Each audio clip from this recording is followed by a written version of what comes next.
If you're not ready for some hard truth about your marriage today, then this is not the episode for you. So you might want to go to another one. But if you're ready to actually deal with some hard truths about your marriage, then guys, this is the one for you. Now, gentlemen, and let me make that perfectly clear, that includes me, we've all been guilty of phoning in on our marriage. I would go so far as to say we actually probably phone in a lot more than we actually actively are intentional about our marriage. Marriage and love are hard. It's not supposed to be easy either, because if it was, it wouldn't be so important. It wouldn't be powerful. It wouldn't be valuable to us. And we wouldn't have fought for it to start with, right? It wouldn't have been that high on our priority list if it wasn't something pretty great. We've become too comfortable with our love. We've gone into easy mode or complacency, however you want to say it, far more often in our marriage than we've actually actively engaged in our marriage. So if you're ready to maybe reconsider that, then stick around for this episode. Now, some of you are already getting your hackles up.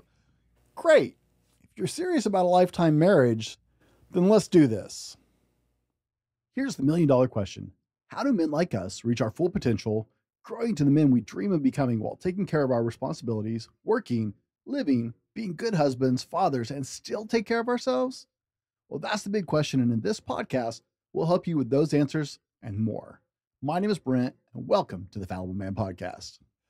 We've all done this. I can hear newlyweds listening to this, trying to argue with me right now. Well, guys, not to be unkind, but shut up and learn something, or you will do this, and it will happen to you a whole lot faster than you want to believe.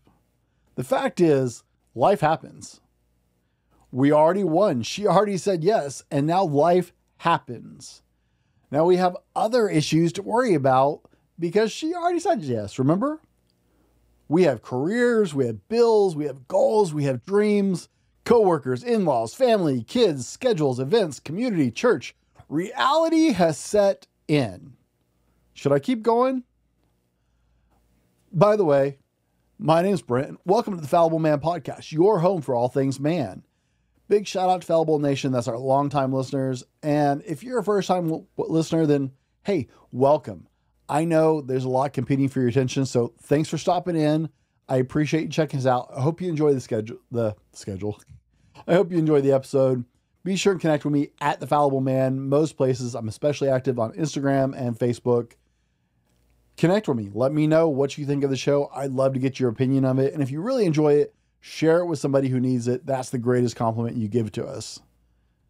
Now, if you've been married for longer than a year, you've already started seeing this struggle. You're tired, she's tired. Big projects at work, crazy shifts in schedules. I mean, honestly, I've been married for 23 years, and that was one of the hardest times in our marriage. My wife and I were on opposite schedules because of our shifts for 6 years. And guys, that was definitely a strangers passing in the night kind of thing. I mean, we were almost more like roommates for part of those years. It really was hard on our marriage. So maybe you've gone down that road. Maybe you have kids and kids take all of your time and energy. I know I have 2 of them, and it's amazing how much time 2 people can add or subtract from your life. And all your time goes there. Well, guys, here's a health check for you, right? Let's be honest here for a minute. I'm going to ask you a couple questions. Number 1, is your spouse on your calendar for date night at least once a week? And you always keep that appointment. Answer to yourself. Number 2, are you intimately connected at least twice a week? Now, I'm not necessarily talking about sex, guys. Sex is part of that. Sex can be part of that. But that's not the entire conversation. I mean, like intimately connected. Are you sitting down, snuggling on the couch and talking? Are you holding hands, looking at each other, sharing in deep conversations? Intimately connected at least twice a week. Number 3, do you have a check-in time with your spouse daily where you sync up for a couple minutes? Now, a lot of us think we do this because we sync up on our schedules and what's going on for the day. I'm really bad about this one, but not just schedule wise. I mean, actually mentally and emotionally make contact for 5 minutes a couple times a day, at least once or twice, right? Where you get in sync, not just on your schedule, but actually sync up mentally and emotionally during your busy day. 4, if your spouse suddenly died tomorrow, not wishing that on anybody, but if your spouse suddenly died tomorrow and you had to get back on the dating scene right away, would you feel confident about the way you look and feel health-wise? Or can I say this a more, lewd way? How would you feel having to be naked in front of somebody for the first time with the lights on, someone new, about your body? If you're not feeling that confident about your health, concerns. Number 5, have you gotten too comfy in your relationships? Guys, this is for all of you who think it's perfectly legitimate to take a crap with the door open in front of your spouse or something like that. There should be some mysteries in your marriage, really. And it doesn't matter how long you've been married, guys, really, just no. Just so no. Now, I doubt I have to tell you the right answer on those 5 questions. Because if you're intentionally focused on taking care of your marriage, you already know what the correct answers should have been. The truth is, a lot of good marriages never live to become great marriages because we start phoning it in. And the little things drive wedges between us slowly that kill lifetime marriages pretty quickly. A lot more marriages fail because of these little things than anything else. Now, I've been married for 23 years, like I said. And in that time, I made so many mistakes. And I am blessed with a very patient woman who understands that I have failings and she has failings and is committed to sticking out and working through the mistakes we both make. But I have to admit, I have phoned it in way more often than I would really like to say. It's not something I want to say, but we're trying to be honest here. So I have phoned it in way more of those 23 years than I want to admit. I definitely have phoned it in way more than I've been intentional about my marriage. And I'm someone who's generally focused on my marriage. And I still fall into this trap. So I wanted to share with you punch lists to help you stop phoning it in and get more proactive and intentional about your marriage, because this is the punch list I'm making for me. It's September 1st. When I'm recording this episode will be out at the end of this week. So it'll be like the 6th or the 7th when this comes out. But this is something I'm instituting starting today. This is a new punch list for me. Now, this is my punch list. I invite you to use this and modify it. But here are my commitments to stop phoning it in on my marriage. Daily task first. Number 1, I'm going to do something for my health every single day because my wife deserves my best, and frankly, so do I. Number 2, I'm going to sync up with my wife for 5 minutes every morning. Now, that may mean moving my schedule around, but I'm going to sync up with her for 5 minutes every morning and get us on the same track mentally and emotionally about where we are together as a couple, besides our schedules, not just check our schedules. Number 3, likewise, I will sync up with her every night for at least 5 minutes before we go to bed to make sure that we are in the same place together, partnered up, because that's how we thrive as a married couple. Now, this may sound really simple to you guys, but my day starts at 4 a.m. My wife is not a morning person. She stays up. Her moments of genius, her work time of genius is in the evenings. She stays up to get stuff done. I go to bed so I can get up and get stuff done. So this sync up is not actually as easy as it sounds. For some of you, hopefully this will be a little easier. Number 4, I will intentionally offer words of encouragement at least once a day. Now, you should insert your wife's love language here. This is one of my wife's love languages. This is like the bottom of my love languages. And if you don't know what I'm talking about, I have entire podcasts on the love languages. But insert your wife's love language here, but this is something that takes active work for me to remember because it's so unimportant to me, but this is very important for her. And it's something I have to actively think about doing every single day. So I will intentionally offer words of encouragement. Number 5, for my daily task, I'm going to tell her I love her every single day. Now, this one is usually pretty easy for us. We're pretty good about saying I love you, but there's a difference between going love you and actually like connecting with someone and saying I love you. And that's what I'm talking about. Weekly task. Number 1, I'm going to honor my date night with my wife every week.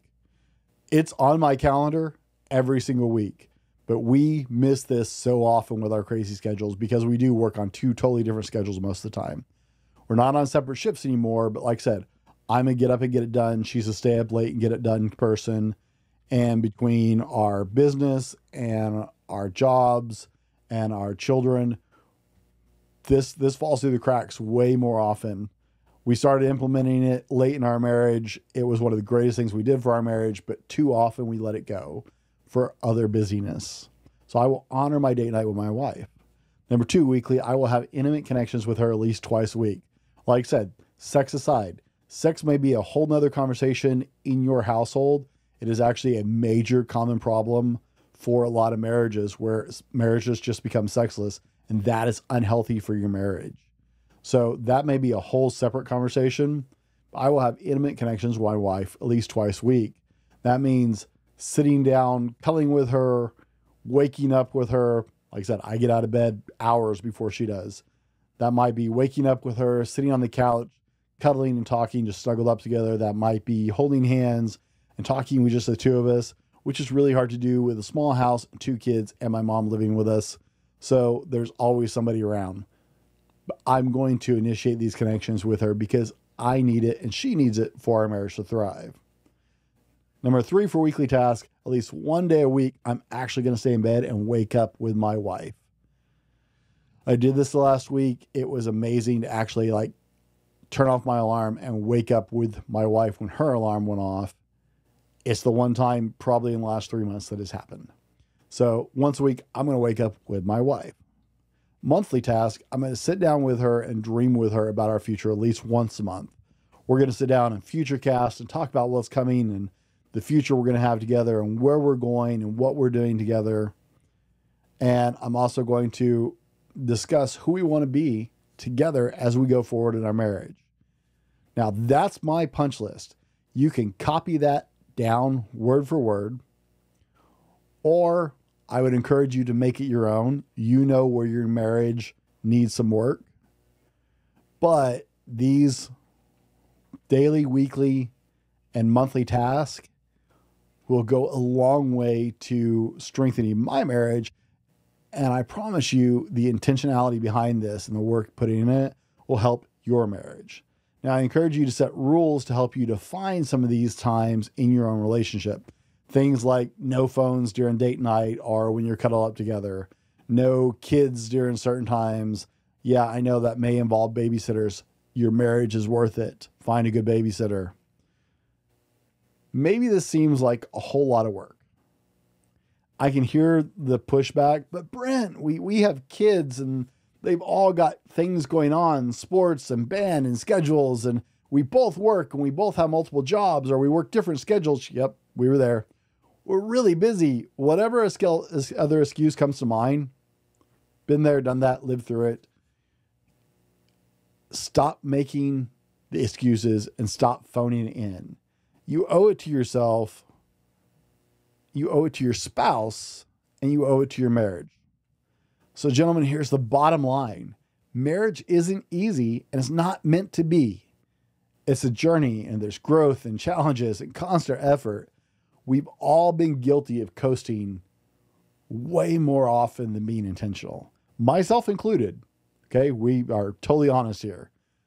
But today, let's commit to a change. Let's stop phoning it in and start showing up for our marriages every day.